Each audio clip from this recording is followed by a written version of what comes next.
Kalau belum subscribe juga segera ya, supaya kita bisa terus mengikuti channel ini dan sehingga channel ini bisa jadi berkat dalam hidupmu.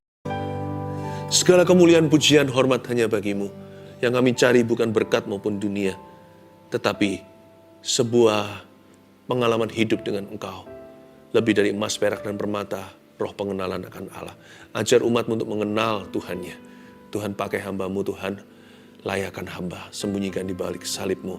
Sampaikan sabda-Mu, ya Tuhan, jadikan bulan ini menjadi bulan penuh dengan janji-janji Tuhan. Ya Tuhan, your promises, they are proven true. Firman-Mu tidak pernah berdusta. Terima kasih Bapa, dalam nama Yesus. Haleluya, amin. Saya merasakan janji-janji Tuhan itu akan segera digenapi dalam kehidupan kita. Jikalau Anda menanti-nantikan untuk waktu yang lama, jangan kecewa. Hari ini saya membawa satu firman Tuhan berjudul Rahasia 100 kali lipat.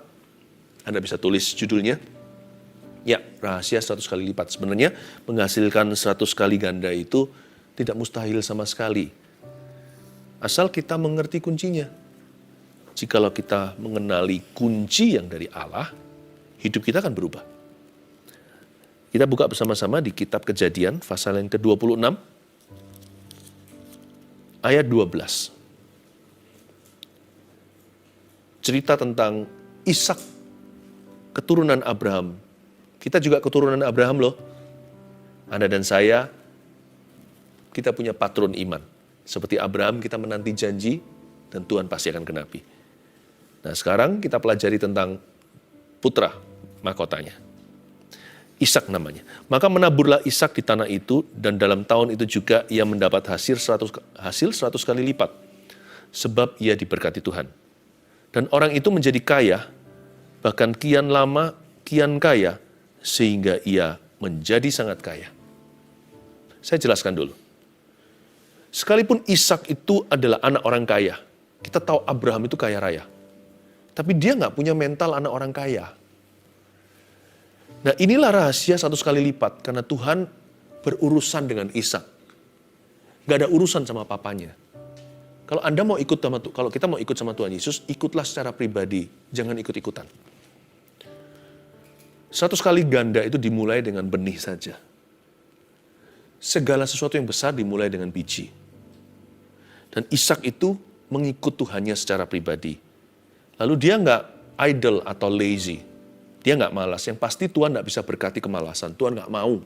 Tuhan nggak sudi. Tuhan nggak bersedia memberkati orang yang suka lelet. Orang yang suka buang-buang waktu.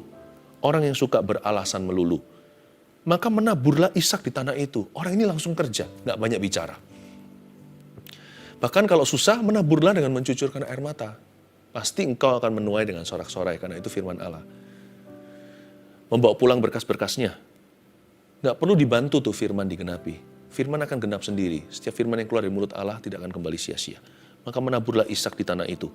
Dan dalam tahun itu juga ia mendapat hasil 100 kali lipat. Sebab ia diberkati Tuhan. Ini yang saya sebut blessing upon hard work. Hanya karena Tuhan itu sanggup memberkati, bukan berarti kita boleh asal-asalan. Ishak itu menabur di tanah itu. Kata menabur itu disengaja. Kata menabur di situ sungguh-sungguh. Bahkan kalau perlu dengan pengorbanan. Bukan hanya mencucurkan air mata, keringat juga. Maka menaburlah Ishak di tanah itu. He was a hard worker. Dia adalah seorang pekerja keras. Ini yang saya sebut dengan berkat Tuhan atas kerja keras manusia. Meskipun demikian, bukan kerja keras kita yang mendatangkan berkat itu. Sebab jikalau bukan Tuhan yang membangun rumah, sia-sialah kita membangunnya. Jikalau bukan Tuhan yang menjaga kota-kota, sia-sialah kita sampai ngelembur-ngelembur hingga pagi. Berkat atas kerja keras itu dibutuhkan. Kerja keras saja nggak cukup. Berkat saja nggak cukup. Karena kalau Tuhan memberkati seseorang, tapi orang itu malas-malasan, ya bocor kiri kanan. Tapi kalau orang itu ateis hatinya, tidak percaya akan berkat Allah, dia merasa kerja kerasnya yang mampu mengangkat dia. Bahaya nanti kalau dia sudah sukses, dia sombong hati. Dia merasa itu semua karena dirinya gigih. Tapi juga nggak tentu loh. Orang ada yang kerja keras juga nggak menghasilkan apa-apa. Jangankan 100 kali ganda, 1 kali lipat aja mungkin tidak terjadi. Karena Tuhan tidak memberkati. Berkat atas kerja keras itu penting kedua-duanya. Karena itu carilah dahulu kerajaan Allah serta kebenarannya, maka segala sesuatu akan ditambahkannya. Jangan sekedar hanya kerja, ngumpulkan harta. Saya nggak hanya bicara tentang harta duniawi loh ya. Apapun yang Anda kejar dan usahakan di hidup ini, kalau Anda dan saya tidak cari Tuhan dulu, ujungnya sia-sia. Sia-sia membangun rumah, kalau bukan Tuhan yang membangunnya. Sia-sia mengawal kota, kalau bukan Tuhan yang menjaganya. Berkat atas kerja keras itu dibutuhkan.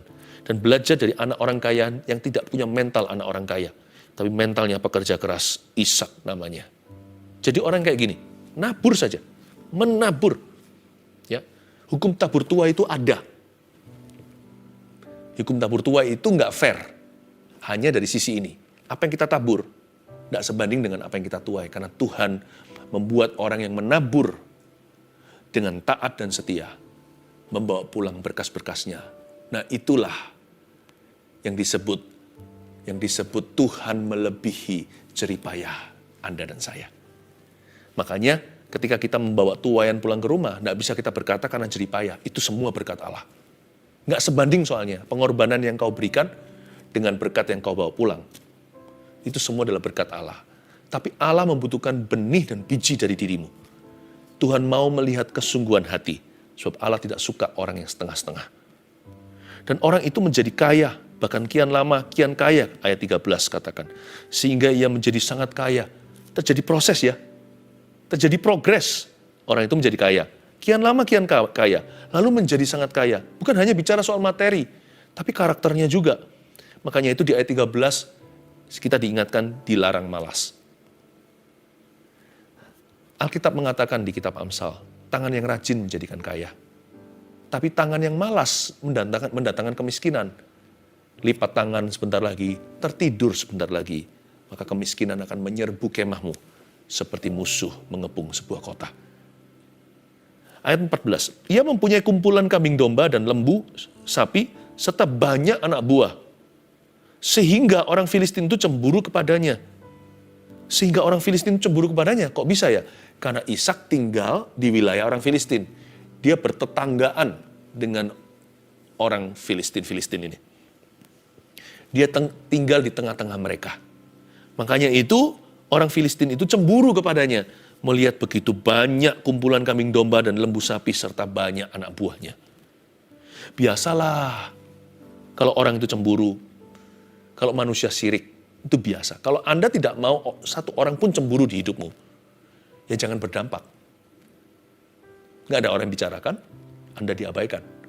Tapi kalau Anda berpengaruh, Anda menunjukkan buah secara sah. Ya, sekalipun Anda benar di mata Allah, pasti masih akan ada orang yang mencibirmu. Karena dunia ini bukan hanya diisi dengan orang-orang yang punya sifat pemenang, tapi tidak sedikit orang-orang yang bersifat pecundang. Asal Anda dan saya jangan jadi orang demikian. Orang-orang yang kompetisinya tidak healthy. Bukan persaingan yang sehat. Loh, kalau mau berakhir seperti orang tertentu yang sukses, ya kejar suksesmu. Kenapa kita kata-katain orang lain? Orang itu bayar harga, kita enggak. Lalu orang itu berhasil diberkati. Kita terpuruk di sini. Lalu kita iri, nganggur nih, daripada enggak berbuat sesuatu, mending mencibir orang itu. Selalu akan ada orang yang demikian. Orang-orang yang tidak mau maju, orang-orang yang dipanggil juga nggak mau datang, didorong juga tidak mau melaju. Tapi orang-orang ini akan selalu mencibirmu. Jadi kalau kita sedikit-dikit patah hati karena kata-kata orang, ya sudah, putuskan aja. Kita jangan jadi orang yang berdampak. Jangan berbuah. Tapi kalau kita berbuah, jangan takut apa kata mereka. Jangan bawa stres itu ke hati. Lalu aja. Orang yang selalu mengejar setiap anjing yang menggonggong sepanjang perjalanannya, orang itu nggak akan sampai tujuan. Kalau setiap anak jalanan lempar batu, kita kejar orang itu, nggak akan sampai ke tujuan. Kita harus tahu tujuan kita apa. Tujuan kita bukan berkat materi. Tujuan kita berbuah lebat sehingga dunia tahu bahwa kita murid Yesus. Berdampak, berpengaruh. Ayat 15. Segala sumur yang digali dalam zaman Abraham ayahnya oleh hamba-hamba ayahnya itu telah ditutup oleh orang Filistin dan ditimbun dengan tanah. Lalu kata Abimelek kepada Ishak, raja Filistin, pergilah dari tengah-tengah kami, sebab engkau telah menjadi jauh lebih berkuasa daripada kami. Ayat 15, ada sesuatu yang terjadi secara fatal. Bagi orang-orang yang hidup di Timur Tengah, khususnya di zaman Abraham, sumur itu sumber kehidupan. Dia bukan luxury atau kemewahan. Dia adalah necessity atau kebutuhan pokok. Siapa serang sumur, itu perang nyawa. Berarti orang itu pasti benci sekali sama family ini. It was murder in those days. Itu sama dengan pembunuhan zaman itu. Ada pepatah bunyinya gini, fitnah lebih kejam dari pembunuhan. Di zaman Timur Tengah saat itu, menyerang dan menutup sumur seseorang itu lebih kejam atau sama dengan membunuh keluarga itu. Jadi orang Filistin itu sudah bencinya kesumat. Dan mereka menutup dan menimbun sumur yang digali oleh Abraham, ayahnya Ishak. Abraham kasih air minum kelanjutan hidup ini bergantung pada sumur-sumur yang dia gali untuk baby Ishak, untuk seluruh rumah tangganya Abraham. Semua membutuhkan air dari sumur itu. Mereka tutup sumur-sumur tersebut. Tapi apa kata Tuhan? Bahkan ada lagu kita kan dalam gereja. Bila kau yang membuka pintu, tak ada satupun dapat menutupnya. Bila kau yang mengangkat aku, tiada yang dapat merendahkanku. Jangan takut, jangan benci, jangan seperti mereka. Kalau kita kecewa, kalau kita marah, kita jadi seperti mereka. Orang-orang yang menyerang kita. Berkati aja. Berkati mereka. Doakan mereka. Udah. Tapi ingatkan dirimu bahwa rahasiamu tidak pada tangan mereka. Rahasia keberhasilanmu di tangan Tuhan. Jikalau Tuhan yang membuka pintu, siapa yang bisa tutup? Kalau Tuhan yang memberimu sumur, siapa bisa timbun? Entar kemudian hari, jikalau bukan Anda, ya anak Anda akan menggalinya. Dan orang Filistin tidak bisa berbuat apa-apa. Tambah ditekan, tambah luar biasa. Semakin ditahan, semakin merambat kemana-mana. Lalu Abimelek, Raja Filistin, the best among them, yang terbaik di antara mereka aja, sejahat itu, pergi dari tengah-tengah kami, sebab engkau telah menjadi jauh lebih berkuasa daripada kami. Ishak diusir bukan karena dia troublemaker. Ishak diminta untuk minggat bukan karena dia adalah sumber permasalahan. Tapi karena dia sukses, karena dia diurapi, karena dia menunjukkan buah, karena dia dipakai oleh Tuhan. Karena dia dicintai, karena dia dibela. Silakan kau pergi meninggalkan kami. Kamu jauh lebih berkuasa daripada kita semua. Kalau kita jadi Ishak, kita punya roh pecundang, kita akan berkata, kok begitu sih? Lalu kecewa, marah, lalu berantem sama orang. Ishak memilih untuk mengalah. Dari sini saya tahu, ini anak muda tidak berubah dari sejak dia bocah. Waktu dia mau diikat sama papanya Abraham, dipersembahkan di Gunung Moria. Waktu dia mau diserahkan di atas bukit tersebut, Ishak tidak melawan, dia tidak membantah. Ini orang punya jiwa mengalah. Makanya Tuhan suka. Rahasia kenapa dia diberi 100 kali lipat? Karena dia gak pernah gini sama Tuhan. Orangnya itu, ya sudahlah. Makanya orang seperti ini diberkati. Disuruh pergi kan? Ayat 17 coba lihat. Jadi pergilah Ishak dari situ. Dan berkemahlah ia di lembah Gerar. Dan ia menetap di situ. Dari ayat 17 saya bisa pelajari sifatnya. Dia bukan mengalah dikit-dikit, lari dari konflik. Enggak. Kalau patut untuk dia lawan, ya dia lawan. Tapi orang ini tahu bahwa peperangan ini bukan dari Tuhan. Dan dia paham bahwa tempat itu memang milik orang-orang Gerar. Tempat itu memang milik bangsa Filistin. Dia pendatang, jadi dia tahu siapa lebih berhak. Dia mengalah, dia pergi dari situ. Kenapa dia pergi dari sana? Kok Ishak nggak takut ya? Karena itu kan sumur-sumur yang papanya punya. Kenapa kok dia meninggalkannya? Ishak tahu, dia nggak bergantung sumur. Sumur bergantung dia. Tolong bedakan kata blessed dan blessing. Blessing itu kalau Anda anggap benda, harta, hilang dari Anda koar-koar. Blessedness itu tidak bergantung materi. Blessedness itu melekat pada diri orang yang diberkati. Kemana Ishak pergi, sumur nyala di situ. Di mana yang Ishak tinggal, sumur. Meskipun ada lubangnya menganga, airnya sat. Dari sana Ishak mengerti, The Lord is with him wherever he goes. Tuhan bersama dengan dia kemanapun dia pergi. Kemanapun Tuhan pimpin dia ke situ. Di situ akan ada air, mata air yang baru. Wow. Makanya Ishak memegang janji ayahnya. We shall be blessed. We shall be fruitful in whatever land. Kita akan menjadi berbuah lebat. Kita akan diberkati. Kemanapun kita pergi, di tanah manapun juga. Tuhan utus aku. Jadi pergilah Ishak dari situ. Dan berkemahlah ia di lembah Gerar. Sekali dia pergi dari situ ya, maksud saya sekali dia meninggalkan tempat itu, dia langsung berkemah di sebuah lembah. Nggak peduli kalau itu lembah, dia taruh komitmen di sana. Harusnya kayak begini seperti Lot dia. Dia harusnya cari tempat yang permai, pegunungan atau gimana, kan lebih subur untuk sapi lembunya. Semakin tinggi semakin wagyu. Airnya semakin bagus, dekat mata air yang sudah dia gali, lalu diambil sama orang Filistin itu.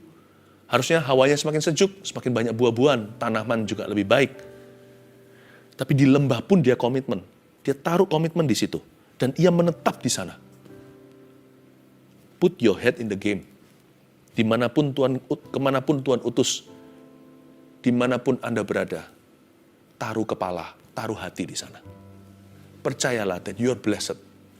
Karena Kristus Anda diberkati. Kemanapun Anda pergi, dimanapun Tuhan meletakkan Anda sekarang, sekalipun alhasil akibat digeser seseorang, atau diusir bahkan, dimanapun Anda temukan dirimu, temukanlah sumur di lembah pun jadi. Jangan-jangan semakin lembah, sumur yang digali bukan hanya air saja. Siapa tahu minyak ternyata. Kita tidak pernah tahu. Tuhan itu ajaib. Di lembah Gerar, di daerah yang diabaikan atau dipandang sebelah mata oleh orang Filistin. Di lembah, ya sudah, leave him alone. Kalau dia sudah sampai di lembah, biarin dia. Biarin. Karena pegunungan sekarang aman. Dia ke lembah, Anda lihat ya, sumur keluar airnya. Kemudian Ishak menggali kembali sumur-sumur yang digali dalam zaman Abraham ayahnya, ayat 18. Dan yang telah ditutup oleh orang Filistin sesudah Abraham mati. Disebutkannya lah nama sumur-sumur itu menurut nama-nama yang telah diberikan oleh ayahnya. Orang Filistin akan memperoleh kejutan yang luar biasa. Dikira Ishak akan jatuh miskin, jangankan dia menuai 100 kali ganda, mungkin dia harus hutang kiri kanan mulai sekarang. Terdengar desas-desus, sumur-sumur bermunculan di lembah tersebut. Bahkan orang-orang Filistin, ya, penduduk Gerar, tidak nafsu dengan dataran-dataran yang rendah, lekukan-lekukan bumi itu, yang panas mungkin, yang tandus. Mereka bahkan tidak kepingin ke sana. Sudahlah tempat itu, kasih Ishak nggak apa-apa. Sumur-sumur bermunculan. Dan Ishak ini luar biasa. Dia menyebut nama-nama sumur itu menurut nama-nama yang telah diberikan oleh ayahnya Abraham. Berarti dari sini secara profetik bicara sama kita, bahwa apa yang Allah kerjakan dalam kehidupan orang lain, ketika Tuhan memberkati taburan mereka, berarti juga bisa terjadi sama kita. The same provisions and resources.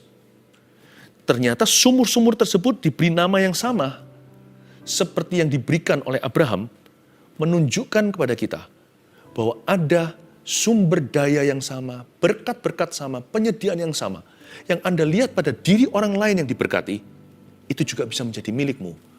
Kalau Anda dan saya punya komitmen seperti Ishak, punya iman seperti Ishak, punya kerajinan seperti Ishak, maka saya percaya Tuhan juga bisa membuka sumur-sumur tersebut untuk Anda. Sebab sumur yang sama memberi minum Abraham dan rumah tangganya. Sekarang sumur itu memberi minum Ishak dan rumah tangganya. Roh Kudus yang sama yang mengurapi saya di sini, mengurapi kami. Dia juga bisa mengurapi Anda di situ. Apa yang Anda lihat orang lain alami, kalau yang lain ditolong, Anda bisa berkata dengan GR nggak apa-apa. Saya juga. Namanya sama, healingnya sama, blessingnya sama. Sumur yang untuk minum untuk memberi minum Abraham di zamannya, memberi minum zaman ini. Lakukan lagi apa yang kau lakukan di zaman yang lalu. Waktu saya baca Alkitab, saya selalu klaim begini. Urapan yang sama ada pada Petrus, ada pada diriku. Urapan yang sama pada Abraham, ada pada diri kami. Yang kulihat bagaimana Allah bekerja dalam diri Paulus, aku juga rindukan yang sama. Tuhan itu tidak pandang bulu. Tuhan tidak pernah bertukar bayangan. Yesus tidak pernah berubah. Dia tetap sama dahulu, sekarang, sampai selama-lamanya. Bukan sumur itu, tapi janji Tuhan yang memberi makan. Janji Tuhan yang memberi minum. Ishak minum dari sumur yang sama, yang sudah seharusnya mati kutu. Udah ditimbun, itu udah berabad-abad. Nggak mungkin ada airnya. Digali dengan tangan yang sama, dengan iman yang sama, dengan komitmen yang sama, muncul lagi semburan airnya. Don't envy other people's blessings. Claim them. Jangan iri dan cemburu akan berkat orang lain. Berbahagialah kalau orang lain diberkati dan dipakai Tuhan lebih dulu. Lalu dengan rendah hati, klaim itu. Kalau orang lain ditolong, saya juga. I believe that also for me. Aku percaya itu juga untuk aku dan keluargaku. Kan gak apa-apa itu. Itu bukan iri hati. Itu iman namanya. Kalau nafsu jelek, negatif, perasaannya negatif, sikap hatinya salah, nah itu nafsu. Tapi kalau kita memberkati dulu dan kita berkata, I'm happy for you. Lalu kita berkata, aku juga percaya itu untuk diriku. Itu iman namanya. Itu imannya wanita Siro Fenisia. Remah-remah yang dari meja anak pun aku mau. Anak-anak kerajaan Allah, di mejanya ada roti. Kuterima hanyalah serpihan-serpihannya. Aku pun sembuh. Tuhan senang iman yang kayak gitu. Tuhan puji wanita itu dan berkata, iman seperti ini gak ada di seluruh Israel. Orang Israel zaman itu terlalu gengsi. Mari kita jangan gengsi ketika mengklaim janji. Berkata, Lord, that is also for me. Itu juga untuk diriku. Amin. Ayat 19. Ketika hamba-hamba Ishak menggali lembah itu, mereka mendapati di situ mata air yang berbual-bual airnya. Ini luar biasa. Karena di zamannya Abraham hanya ada air, tapi di zamannya Ishak berbual-bual airnya. Perbedaannya di sini. Perbedaannya di sini. Zaman Papa segini, hanya semata kaki.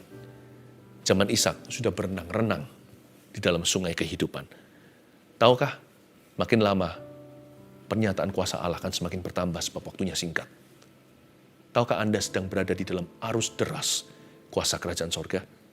Jangan jadi orang kecewa dong. Jangan jadi orang on and off dan menjauhi Tuhan.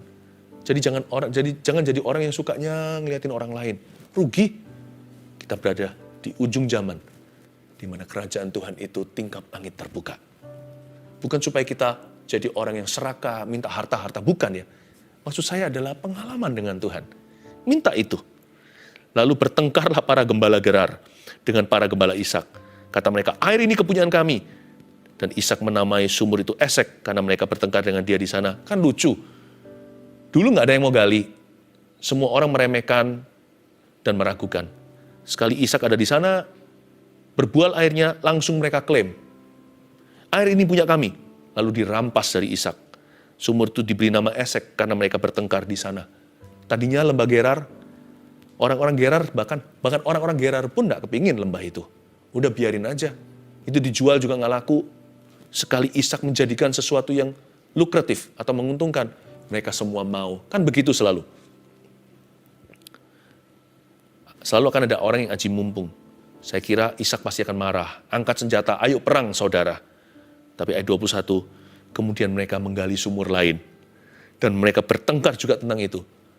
Maka Ishak menamai sumur itu Sitna. Sumur kedua digali. Sumur pertama kan membuat bertengkar. Lalu dia begali sumur kedua. Udahlah. Kalau bahasa Chinese-nya, suanalah. Ya udahlah. Udah, dia gali lagi. Membuat lagi airnya. Di situ juga dikejar sama musuh. Itu juga punya cuma kita. Itu juga punya kami. Orang yang tidak mau berusaha, hanya mau makan hasil akhirnya. Tapi itu tidak mematahkan semangat Ishak. Kalau kita jadi Ishak harusnya 2 kali bisnis gagal, udah kecewa. Ayat 22, lucu orang ini. Lucunya mengagumkan. Saya lihat orang ini nyantai gitu. Very chill. Ia pindah dari situ dan menggali sumur yang lain lagi. Udah gitu aja. Ya sudah. Gua pindah, gali sumur yang lain lagi. Very cool. Ini orang yang hatinya keren. Tetapi tentang sumur itu mereka nggak bertengkar. Sumur itu dinamainya Rehobot. Ini sumur ketiga. Dan ia berkata, sekarang Tuhan telah memberikan kelonggaran pada kita sehingga kita dapat beranak cucu di negeri ini. Belajar dari Ishak ya, inilah pesannya. Miliki hati yang longgar untuk memaafkan. Untuk melepaskan, let go. Miliki hati yang longgar untuk mengalah. Dan miliki hati longgar untuk memberi. Ishak berkata, ya sudahlah. Hitung-hitung Esek adalah untuk memberkati mereka. Hitung-hitung Sitna adalah mengembalikan ke komunitas Gerar. Aku kan menetap di sini sekian lama. Bukan biaya kuliah. Kan aku nggak berbuat salah. Tapi sebagai amal sosial saya. Nggak apa-apa, let go, it's okay. Lalu dia pergi lebih jauh lagi. Dia tahu kan, dia lebih jauh lagi perginya. Dan dia gali sumur yang bernama Rehobot. Di situ dia berkata, Tuhan beri kelonggaran. Kenapa Tuhan beri dia kelonggaran? Hatinya dia longgar soalnya. Fleksibel, jangan kaku. Ada orang yang masih marah sama orang lain yang merugikan dia di masa lalu. Ada orang yang masih hidup di masa lalunya. Mana bisa menuai 100 kali ganda?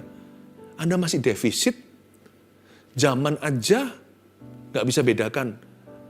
Badan di masa sekarang. Pikiran masih di masa lalu. How can God bless you? Bagaimana bisa menuai? Anda masih bertengkar soal penaburan. Masih, udahlah. Jangan sampai punya hati yang gak terima gitu loh. Jangan sampai punya hati yang seperti itu. Sebab Tuhan kita itu punya satu gelar. Tuhan memberi, Tuhan mengambil, terpujilah nama Tuhan. Udah, jangan pernah perhitungan begini sama berkat Tuhan. Ya, sama berkat itu easy comes, easy goes. Gampang datang, gampang pergi. Sama Tuhan jangan, pegang erat-erat. Sama Tuhannya. Jangan sampai punya hati yang gak terima. Apalagi kepada sesama. Tuhan memberi, Tuhan mengambil, terpujilah nama Tuhan. Dan jangan sampai gak terima sama Tuhan. Wah, lebih celaka. Gak terima saya sama Tuhan. Kenapa Tuhan izinkan? Udahlah, hidup ini sementara. Ada banyak hal kita gak memahami, gak mengerti. Ya sudahlah, swandalah. Kalau memang itu sudah terjadi, ya sudah Tuhan, someday I'll understand. Suatu hari aku akan mengerti. Tapi yang penting sekarang, aku gak meragukan kasih-Mu. Aku percaya Engkau punya rencana. Give me purpose, kasih aku tujuan dalam hatiku.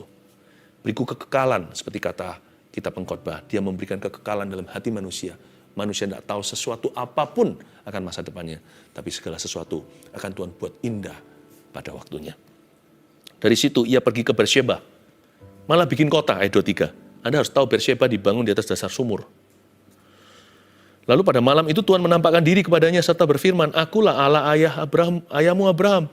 Jangan takut ya, sebab aku menyertai engkau. Aku akan memberkati engkau dan membuat banyak keturunanmu karena Abraham hambaku itu. Setelah dia dikerjain musuh berkali-kali, dia bisa let go, lepaskan. Makanya dia bisa lihat Tuhan secara jernih.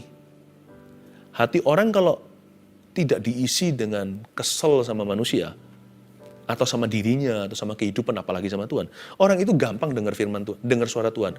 Gampang mendapatkan pernyataan. Akulah Allah ayahmu Abraham. Bagus nggak? Lalu dia berkata, Tuhan berkata begini, jangan takut ya, sebab aku menyertai engkau. Sebab Ishak punya 1001 alasan untuk takut. Karena orang Filistin ini jahanam. Sumur itu adalah cara mereka untuk membunuh pelan-pelan. Tapi mereka juga bersedia.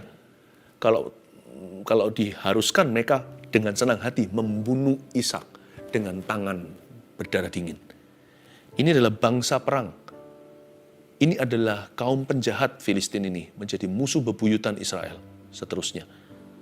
Anda harus mengerti bahwa ini bukan orang-orang yang gampang berurusan dengan mereka. Tuhan berkata, tapi jangan takut. I'm your God. Akulah Allahmu. Aku menyertai engkau. Kurang apa itu? Dan aku memberkati engkau. Berkat itu nggak ada pada Gerar lah, gunung lah, lembah. Berkat itu ada pada orang yang ku sebut dia diberkati. Berkat itu ada pada orang yang kusuruhkan berkat ke situ. Aku memberkati engkau. I bless you. Udah, pergi. Tangan hampa. Pergi orang-orangan. Bawa badan. Hanya pakaian melekat di tubuhnya. Gak apa-apa. And you are going to reap. Dan kamu akan menuai 100 kali lipat. Karena aku menyertaimu dan memberkatimu. Dan membuat banyak keturunanmu karena Abraham hambaku itu. Ayat 25. Sesudah itu Ishak mendirikan mezbah. Nah ini indah. Ishak mendirikan mezbah di situ dan memanggil nama Tuhan. Yang pertama kan. Lalu ia memasang kemahnya di situ. Setelah dia bangun mezbah, dia pasang kemah. Lalu hamba-hambanya menggali sumur di situ. Ketemu satu lagi sumur setelah Rehobot, jadi total ada 4. Ada satu lagi sebagai penutupan ayat 25, satu sumur lagi mereka temukan. Luar biasa ya, kalau hati kita itu seperti Ishak. Jadi ada hal yang Ishak lakukan sini, yang mirip sama papanya ayat 25. Sesudah itu Ishak mendirikan mezbah di situ, dan memanggil nama Tuhan, lalu ia memasang kemahnya di sana. Mendirikan mezbah, memasang kemah. Persis seperti papanya Abraham. Hidupnya dipenuhi dengan bangun mezbah, pasang kemah. Ini yang saya sebut a life of worship and trust. Abraham itu menduduki tanah Kanaan sebagai hak miliknya, tapi dia memilih tinggal di tenda. Dia memilih untuk percaya Tuhan. Hanya dengan fondasi iman. Dia nggak taruh harapan pada materi, building, bangunan, program. Simple. Kemana-mana hidupnya hanya ditandai dengan membangun mezbah, mendirikan mezbah, dan memasang kemah. Dan Ishak meniru papanya. Hidupnya dipenuhi dengan a life of worship and trust. Dia percaya, I trust him. Aku ini hanyalah orang kepercayaan Allah. Semua itu hanya lewat belaka. Tidak pernah ada satupun yang kumiliki. Pulang ke rumah Bapa suatu hari, ku tidak membawa apa-apa. Jadi dia hanya sibuk dirikan mezbah dan pasang kemah. Pasang kemah, kelola. Udah. Makanya Ibrani mengatakan orang seperti ini hanyalah seperti seorang tamu saja di dunia. Karena mereka mengharapkan kota yang dibangun langsung oleh tangan Allah. Tanah Kanaan itu bukanlah Timur Tengah. Tanah Kanaan, tanah perjanjian itu ada di hati Abraham, Ishak, Yakub. Orang-orang ini adalah orang-orang yang menjadikan Tuhan hartanya yang termulia. Ini luar biasa. Saya kasih 3 poin sederhana sebagai summary atau sebagai rangkuman kita. Rahasia 100 kali lipat itu terletak pada apa saja ya? Ada 3 hal ini. 1, terletak pada berkat Tuhan atas kerja keras kita. Makanya jangan hanya berusaha. Jangan lupa berdoa dan cari wajahnya. Jangan lupa untuk merenungkan firman-Nya supaya apapun yang kau lakukan berhasil, kata Mazmur 1. Supaya tidak layu daunnya, supaya berbuah pada musimnya. Ingat ya, rahasia 100 kali lipat itu ternyata mudah, terletak pada berkat Tuhan atas kerja keras kita. Ya, dilarang malas ya, nggak boleh malas, harus menabur seperti Ishak. Harus berusaha juga, tapi percayalah berkatnya bukan jeripayah Anda. Yang kedua, terletak pada hati yang longgar untuk memberi dan mengalah. Tuhan cari orang yang sikap hatinya legawa. Bukan orang yang begini terus, begitu terus. Yang kayak gitu terus ya. Jangankan diberkati. Berkat orang itu pun dihina Tuhan. Sebab Tuhan hanya mau menerima berkat, bahkan orang yang menabur, itu harus dengan sukacita dia memberi. God loves the cheerful giver. Jadi orang itu yang legawa. Ternyata rahasia 100 kali ganda itu ada pada hati yang longgar untuk mengalah serta memberi. Yang terakhir, seperti Ishak dan Abraham yang mendirikan mezbah dan memasang kemah, hidup yang senantiasa menyembah. Luar biasa. Worship is supernatural. Tahukah Anda? Ishak itu hidupnya diwarnai dengan menyembah, dirikan mezbah. Lalu dia hanya mengelola kemah. Ternyata worship draws the supernaturals. Menyembah Tuhan itu menarik perkara-perkara supernatural. Saya tidak berkata bahwa kita menyembah Tuhan ada maksudnya, ada maunya supaya diberkati secara materi. Bukan. Atau pikiran duniawi, bukan. Menyembah Tuhan itu karena Tuhannya. Tapi jangan lupa loh, Tuhan sendiri berkata, dia bertahta di atas pujian umatnya. Berarti kita tahu bahwa ketika kita menyembah Tuhan karena Tuhannya, ada perkara-perkara Tuhan terjadi dalam hidup kita, bisnis kita, pelayanan kita, rumah tangga kita. Bahkan dalam tubuh, dalam diri kita terjadi perkara-perkara adi kodrati. Itu yang kita sebut seringkali dengan satu kata, mujizat. Saya yakin ada kuasa saat kita menyembah. Mari kita sama-sama angkat tangan kita. Mari kita angkat tangan, terimalah berkat dari Allah Bapa, Putra, Roh Kudus menyertai setiap orang yang percaya. Berkembang, bertumbuhlah, berbuahlah 100 kali lipat. Oleh karena Tuhan beserta dan berkenan kepada Anda dan saya. Terima kasih Tuhan Yesus, Kau maha cinta, maha kasih, dan kami mengasihi-Mu. Dalam nama Yesus, amin. Nyanyi satu lagu. My faith will stand. Come on, you make it your prayer.